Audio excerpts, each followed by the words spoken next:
دیکھتی آنکھوں سنتے کانوں کو ہمایوں مغل کا آداب عرض ہے ناظرین. جیسے کہ آپ دیکھ رہے ہیں کہ میں ویلاگ بنا رہا ہوتا ہوں پورے جاپان میں, کبھی ہیروشیما, کبھی ناگاساکی, کبھی ٹوکیو. اس وقت میں موجود ہوں پاکستان کے شہر اسلام آباد میں, اور اسلام آباد میں آ کے میں کئی شخصیات ہیں جن کو انٹروڈیوس کر رہا ہوں. کوئی سیاسی شخصیات ہیں, کوئی مذہبی شخصیات ہیں, کوئی ڈاکٹرز ہیں, کوئی فلاسفر ہیں.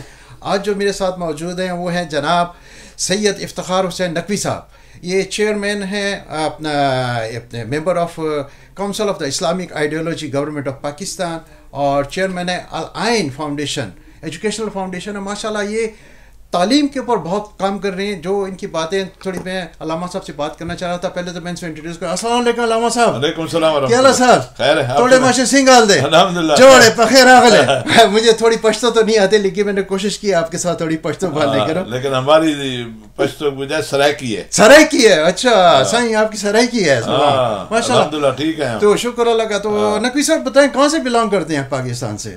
پاکستان سے اس وقت تو میں میاں والی میں ہوں. اچھا میاں والی میں ہے. ماشاء اللہ. اور میاں والی میں 1982 سے میں وہاں پر ہوں. 1982 سے وہاں ہیں. ویسے ہم ملتان مظفر گڑھ اس علاقے سے. اس علاقے سے ہیں. تو ماشاء اللہ نقوی صاحب آپ سے میں بڑی باتیں سیکھی. میں نے بہت سارے آئیڈیا دیکھے. یہ آپ نے ایجوکیشن کے اوپر شروع کیا, خاص طور پہ جو ہے آپ نے وومن ایجوکیشن. حالانکہ دیکھا جائے ہمارے جو ساتھ کا ملک ہے افغانستان, وہ تو اس کے خلاف ہیں کہ عورتوں کو پڑھانا نہیں چاہیے. تو بڑے لوگ آپ کے خلاف ہوں گے. میں کہہ رہا ہوں آپ کا علامہ ہوتے ہوئے آپ نے کیسے انیشیٹو لی ہے؟ دیکھیں بسم اللہ الرحمن الرحیم. آپ تو کا شکریہ. آپ ہمیں وقت دے کر اور کچھ باتیں ہم آپ کی سنیں گے, آپ ہماری سنیں گے. جی جی پلیز پلیز. یس.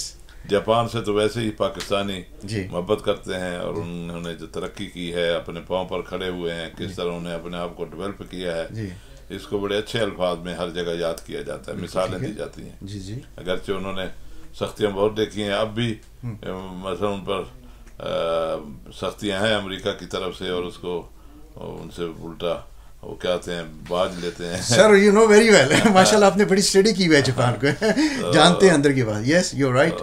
وہاں پر آپ ہیں تو ماشاءاللہ ہمیں خوشی ہوئی آپ سے مل کر. دیکھیں اسلام نے تعلیم پر بڑا زور دیا ہے. جی پلیز. اور اسلام نے فرق نہیں کیا عورت اور مرد کا. حضور پاک صلی اللہ علیہ وسلم کی جو حدیث ہے اس میں ہے کہ طلب علم فریضۃ علی کل مسلم و مسلمہ.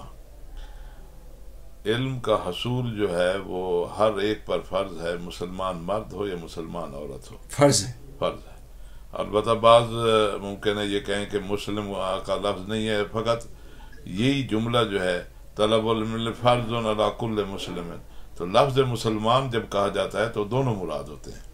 لیکن بعض جگہ پر پھر حدیثوں میں علیحدہ بھی آیا ہے, مسلم اور مسلمات, یعنی خاتون کے لیے الگ بھی آیا. لیکن فقط لفظ مسلم ہو تو جب کہتے ہیں نا مسلمان, تو مسلمان میں دونوں شامل ہیں.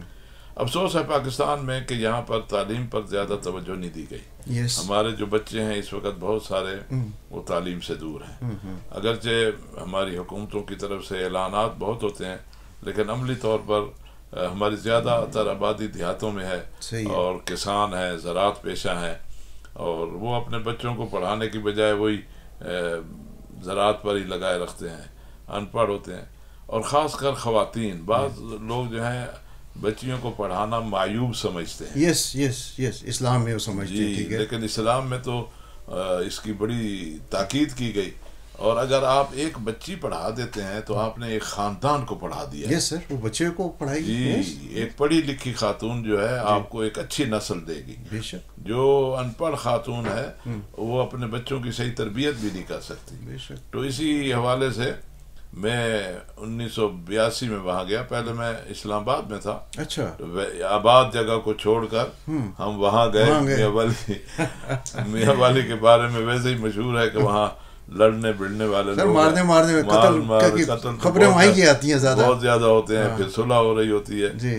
تو ویسے بھی ہم ملتان والے, مظفر گڑھ والے میاں والی کا نام سن کر ہی گھبراتے تھے. صحیح ہے, صحیح ہے. لیکن یہ اللہ کا فیصلہ تھا اور غیبی فیصلہ تھا کہ میں اسلام آباد جیسی جگہ چھوڑ کر وہاں جانا پڑا. اور یہ بھی قرآن سے ایک فال نکالا گیا.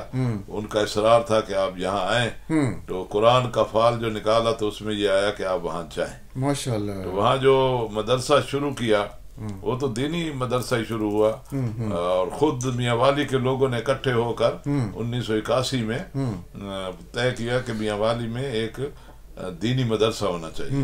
پھر اس کا نام کیا ہو، تو انہوں نے کہا آیت اللہ خمینی نے بہت خدمت کی ہے تو ان کا نام امام خمینی کے نام پر ہو. اچھا، تو انہوں نے مدرسہ آیت اللہ خمینی رکھ دیا. پھر کہا کہ کون بنائے، تو انہوں نے کہا اس وقت میری 26 سال عمر تھی جب میں اسلام آباد میں تھا. انہوں نے کہا وہ سید ہے، نقوی ہیں وہاں، کیونکہ میاں والی میں سادات برادری ہے، آوان ہے، ٹھیک ہے، نیازی ہیں اور پشتون ہیں. تو زیادہ تر جو ہے وہ نیازی ہیں، دوسرے نمبر پر سادات آتے ہیں، تیسرے نمبر پر عوان ہے، چوتھے نمبر پر پشتون ہے. تو سادات تو ظاہر ہے کیونکہ یہ سادات ہی تھے، ان کے بزرگان اسی سندھ دریا کے کنارے کشمیر تک اور ہندوستان تک گئے اور اسلام کی تبلیغ کی. تو یہ نیازی بھی ہیں، تو زیادہ تر میاں والی میں سارے سادات کے مرید ہیں اور سادات کی بڑی قدر کرتے ہیں. تو انہوں نے سوچا بھی یہ سید زادہ بھی ہے اور نقوی بھی ہے، وہاں بھی سارے نقوی سادات ہیں، امام علی نقی کے اولاد. تو پھر ہمارے لیے یہاں سچ بات ہے کہ دل نہیں چاہتا تھا چھوڑنے کا، لیکن پھر ہم نے کہا اصرار بہت زیادہ تھا، تو استخارہ کیا، جسے ہم استخارہ کہتے ہیں، فعال کہے. تو قرآن سے پھر آیا کہ قل ان اجتمعت الانس والجن ان یاتوا بمثل هذا القرآن، کہ جن و انس اکٹھے ہو جائیں اس جیسا قرآن لانا چاہیں تو نہیں لا سکتے، چاہے ایک دوسرے کی مدد بھی کریں. بے شک. تو اس کی تعبیر یہ تھی کہ آپ وہاں جاؤ اگرچہ ویرانہ ہے، جاؤ. اچھا، میاں والی پسماندہ ضلع، اور پھر اس پسماندہ ضلع کا پسماندہ ترین گاؤں ماڑی انڈس. اچھا، ماڑی انڈس ویسے پہاڑی پر ہے، ایک ماڑی شہر کہلاتا ہے. ماڑی شہر دریا کے کنارے ہے، وہ پہاڑ کے دامن میں ہے، ٹھیک ہے، یہ پہاڑی کے اوپر ہے. اور یہاں پر ریلوے اسٹیشن ہے، برطانیہ کے زمانے میں تو بنا تھا، اور یہیں سے نمک جو ہے کھیوڑا وغیرہ سارا. یہاں یہ کھیوڑا نہیں، یہ کالاباغ نمک، کالاباغ کا نمک، کالاباغ کا نمک. تو جو کالا نمک ہے وہاں سے آتا ہے؟ نہیں، سرخ نمک، سفید نمک بڑا. اچھا. تو وہاں پر پھر اگست 1982 میں بنیاد رکھی، ماشاءاللہ، اور اپریل 1983 میں 4 کمرے بنا کر کام شروع کر دیا، ماشاءاللہ. پھر ہم نے یہ سوچا کہ جب بچوں کو پڑھانے لگے تو اس وقت میں نے یہ سوچا کہ یہ جو دینی تعلیم دے رہے ہیں تو ان کو کوئی ہنر بھی سکھائیں. تو پھر ہم نے ان کو ٹائپنگ اور شارٹ ہینڈ سکھانا شروع. اچھا، ماڈرن ایجوکیشن بھی دی ماشاءاللہ، صرف مدرسہ نہیں ہے بلکہ اس میں ہم نے یہ سوچا کہ یہ جب جائیں کسی مسجد میں جائیں تو کم از کم اپنے لیے کچھ انہیں ہنر آنا چاہیے. اس وقت ظاہر کمپیوٹر نہیں تھا. صحیح ہے. تو بہرحال پھر یہ کچھ عرصہ کے بعد ہم نے یہ ذہن میں آیا کہ مدرسہ جو ہے جب بن جاتا ہے تو دیہاتوں سے امداد لے کر آتے ہیں. صحیح ہے. لوگوں سے مدد لے کر ہم نے بنایا تھا. تو اگرچہ نام مدرسے کا آیت اللہ خمینی تھا تو لوگ یہ سمجھے کہ شاید ایران بنا رہا ہے. اچھا. ایران والوں کو خبر تک نہیں تھی فنڈنگ ہو رہی ہے وہاں سے. تو ہم نے بہرحال گاؤں گاؤں جا کر سب کو اس میں شامل کیا. یہ پاکستانیوں نے بنایا ہے، پاکستانیوں کے لیے ہے، اور پاکستانیوں نے ہی چلانا ہے، اور پاکستانیت اس میں ہے. تو یہ سوچا کہ جب دیہاتوں سے ہم سب کچھ لے آتے ہیں تو دیہاتیوں کے جو مسائل ہیں ان کو کون سنے گا. ایک مسئلہ ہے پیش نماز کا، کہ مسجد میں پیش نماز ہونا چاہیے. وہ اس کی تنخواہ نہیں دے سکتے. سال میں دانے گندم تو دیتے ہیں، صحیح ہے، لیکن وہ نہیں دے سکتے. ہم نے کہا بھی پیش نماز ہم دیں گے. تو ہم نے یہ سلسلے شروع کیا. دوسرا یہ ہے کہ ان کے یتیم ہیں، بیوہ ہیں اور ہیں، ان کے لیے بھی ہم مدد. تو پھر اس طرح ایک ٹرسٹ ہم نے بنا دیا. اچھا، امام خمینی ویلفیئر ٹرسٹ. اچھا، گریٹ. یہ پہلے ہم نے کیا.